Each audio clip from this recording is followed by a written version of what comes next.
Cooker में रोटी। दीदी आज खाने में क्या बनाया है आपने? मुझे बहुत भूख लग रही है। बस साक्षी बेबी खाना बन ही गया है। राजमा चावल बनाए हैं आज। आप टेबल पर बैठिए, मैं अब भी गर्मा गर्म परसती हूँ। ठीक है दीदी, मैं पापा को भी बुला लेती हूँ तब तक। ठीक है बेबी। साक्षी अपने पापा को कमरे से बुलाने जाती है। चलिए पापा, पूनम दीदी ने खाना बना दिया है। हाँ आता हूँ बेटा। आज आप फिर माँ की तस्वीर देख रहे हैं, फिर उदास हो रहे हैं ना? क्या करूँ, तुम्हारी माँ को गए हुए 5 साल हो गए हैं, लेकिन लगता है जैसे अभी वो बाहर से वापस आ जाएगी और कहेगी, सुनते हो, चलो खाना खा लो। पापा मैं भी जानती हूँ अब मम्मी को कितना मिस करते हैं। मुझे भी उनकी बहुत याद आती है, लेकिन हमें उनके बिना जीना सीखना होगा। हाँ बेटा, वो तो है। तुम्हारी माँ के बड़े अरमान थे कि वो तुम्हें सब कुछ सिखाए, खाना बनाना, घर के काम, सिलाई बुनाई, सब कुछ। लेकिन तुम 19 बरस की थी और वो चली गई। मैं जानती हूँ पापा, लेकिन आप चिंता मत कीजिए, मैं सब कुछ सीख लूँगी पूनम दीदी से।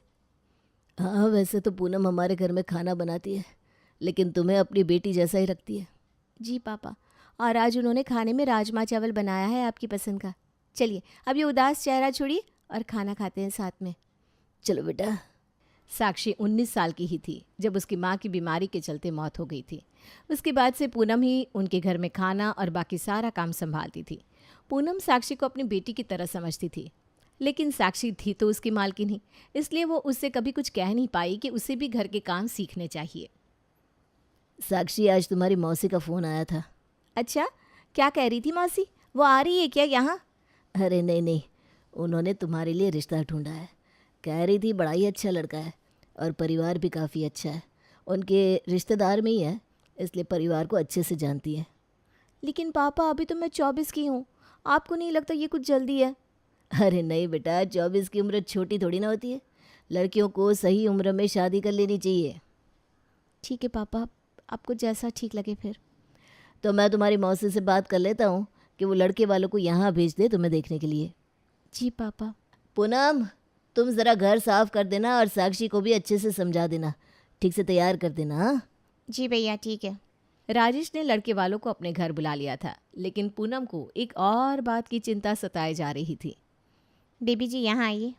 शाम को जब लड़के वाले आएंगे तब आप चाय बनाएंगी ना? हाँ बना दूंगी। बताओ तो चाय में क्या क्या पड़ता है? ठीक है। चाय में सबसे पहले दूध, फिर चाय पत्ती, चीनी, इलायची और अदरक भी डाल दीजिएगा और अच्छे से उबाल दीजिएगा। ठीक है? ठीक है, ये तो आसान है, मैं बना दूंगी। एक बार प्रैक्टिस कर लें हम यहाँ। हाँ ये भी सही रहेगा। ठीक है, ये लीजिए दूध, चीनी, चाय पत्ती, इलायची, अदरक। अब आप चाय बनाइए, मैं तब तक आपका कमरा साफ़ करके आती हूँ। ठीक है।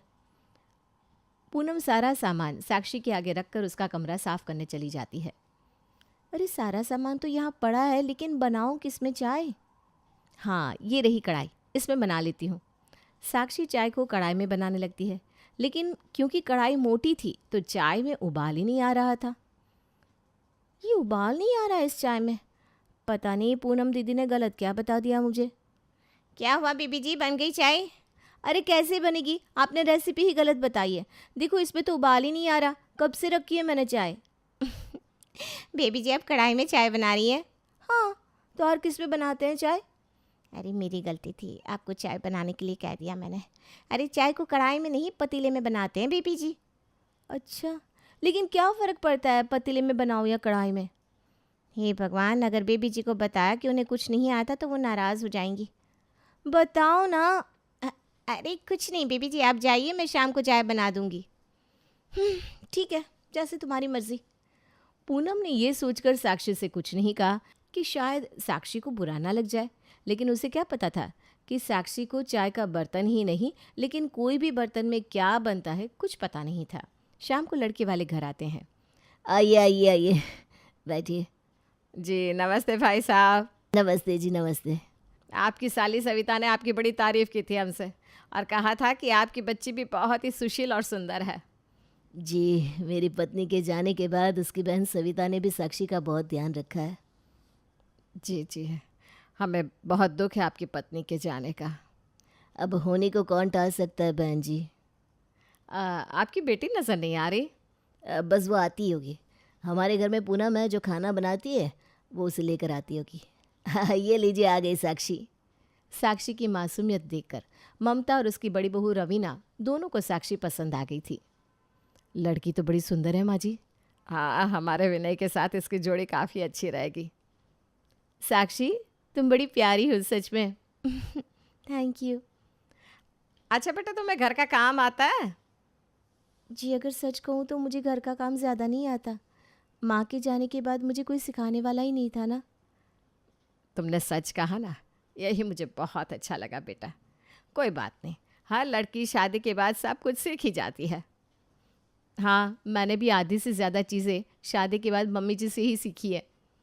भाई साहब, आपको भी विनय से कुछ पूछना हो तो पूछ सकते हैं। नहीं नहीं, मुझे विनय के बारे में सविता ने काफ़ी कुछ बताया है। वो कितना होनहार और काबिल है। तो अगर ऐसी बात है तो हम ये रिश्ता पक्का समझे? अरे बहन जी, नेकी और पूछ पूछ। अगर आपकी तरफ से हाँ है तो हम अगले ही महीने इनकी शादी का मुहूर्त निकलवा देते हैं। अरे ये तो बहुत अच्छा होगा। फिर आज से साक्षी हमारी हुई। साक्षी और विनय का रिश्ता तय हो चुका था और राजेश ने बिना देरी किए साक्षी और विनय का मुहूर्त भी निकलवा दिया। देखते ही देखते कब 1 महीना निकल गया पता ही नहीं चला और आज साक्षी के विदाई का दिन भी आ गया था। साक्षी, अब अपने ससुराल में तुम्हें सास के रूप में माँ और जेठानी के रूप में बड़ी बहन भी मिल जाएगी। अब तुम्हें माँ की कमी कभी महसूस नहीं होगी। लेकिन पापा, आप मेरे बिना उदास मत होना और ज़्यादा रोना भी मत, ठीक है? अरे ठीक है, पर अब तू तो रोना बंद कर। भाई साहब, आप बिल्कुल चिंता मत कीजिए। हम साक्षी को अपनी बेटी की तरह ही रखेंगे। जिस प्यार से वो वंचित रही है इतने सालों से, उस कमी को हम पूरा कर देंगे। मुझे आप पर पूरा भरोसा है बहन जी। अगर उससे कोई गलती हो जाए तो उसे बच्ची समझकर माफ़ कर दीजिएगा। साक्षी का अब एक नया सफ़र शुरू होने जा रहा था। वो आज तक तो अपने मायके में बड़े ही लाड़ प्यार से पली बड़ी थी, लेकिन ससुराल की जिम्मेदारियां अलग होती हैं, ये भी उसे समझ में आ रहा था। साक्षी, तो अपने मायके में तो कैसे भी चल लेती थी, लेकिन अब तेरी शादी हो गई है, अब तुझे सुधरना होगा। अब से मैं जल्दी उठूंगी, सबका ख्याल रखूंगी और एक बहुत अच्छी बहू बन के दिखाऊंगी। अरे तुम खुद से क्या बात कर रही हो? मैं खुद को ये समझा रही थी कि अब मेरी शादी हो गई है और आपको पता है कि मुझे ज़्यादा कुछ काम नहीं आता, इसलिए आज से मैं ज़्यादा कोशिश करूंगी कि अच्छी बहू बन पाऊँ। अरे वाह, आज तो तुम बहुत समझदारी की बातें कर रही हो। तुम चिंता मत करो, तुम सब कुछ कर लोगी। हाँ, मैं आपकी मम्मी को किसी भी बात की शिकायत का मौका ही नहीं दूंगी। ठीक है, अब अगर कल जल्दी उठना है तो जल्दी सोना भी होगा। चलो सो जाओ, ज़्यादा मत सोचो। अगले दिन साक्षी जल्दी उठ जाती है, तैयार होकर बाहर आती है। अरे वाह साक्षी बहू, तुम तैयार होकर भी आ गई। जी माँ जी, सबसे पहले तो आप मुझे आशीर्वाद दीजिए। सदा सुहागन रहो, सदा खुश रहो।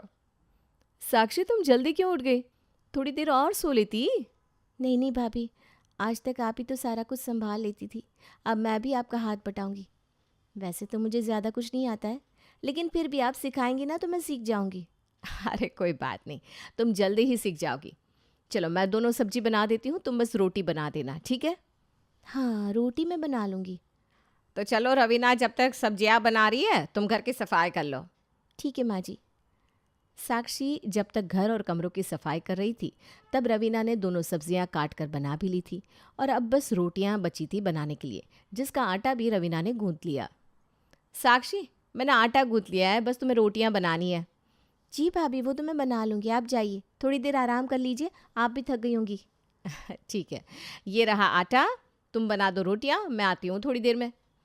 साक्षी ने आज से पहले सिर्फ रोटियां खाई थी, कभी बनाई नहीं थी। उसे समझ में नहीं आ रहा था कि आखिर रोटियां बनाई किस में जाती है। ये रोटियां सीजनी किस में है आखिर? एक बार पूनम दीदी ने कहा था कुकर में कुछ भी बनाओ जल्दी बन जाता है। हाँ, लगता है कुकर में ही रोटियां जल्दी बनती होंगी। कुकर कहाँ गया? ये रहा।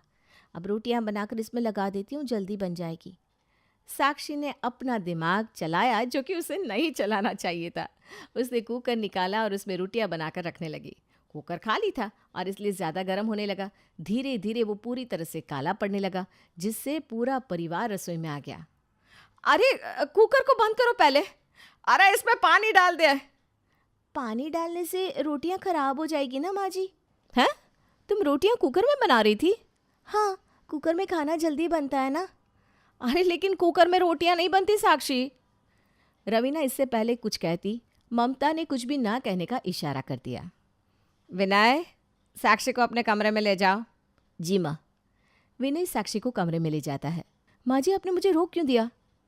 मैं जानती हूँ साक्षी ने आज बहुत बड़ी गलती कर दी, कुकर में रोटी बना दी, लेकिन उसकी भी गलती नहीं है, उसकी माँ नहीं है, इसलिए उसे कुछ आता नहीं है। इसलिए मैंने तुझसे कहा कि उसे डांट मत। अरे हाँ माँ जी, मैं तो ये बात भूल ही गई थी। अच्छा हुआ आपने मुझे रोक दिया। हमें उसे धीरे धीरे काम सिखाना होगा, या ऐसा काम देना होगा जो आसान हो। ठीक है माँ जी, जैसा आप कहें। ममता ने साक्षी को कुकर में रोटी बनाने पर बिल्कुल नहीं डांटा और अगले दिन से रवीना और ममता उसे आसान आसान काम देने लगी। साक्षी, तुम एक काम करो, ये सब्जी काट दो, मैं सब्जी रोटी बना देती हूँ। नहीं नहीं भाभी, मैं रोटी बना देती हूँ ना। अरे नहीं नहीं, अब दूसरा कुकर बर्बाद नहीं करना हमें। अब मेरा मतलब है तुम धीरे धीरे काम सीख लो, अभी क्या जल्दी है।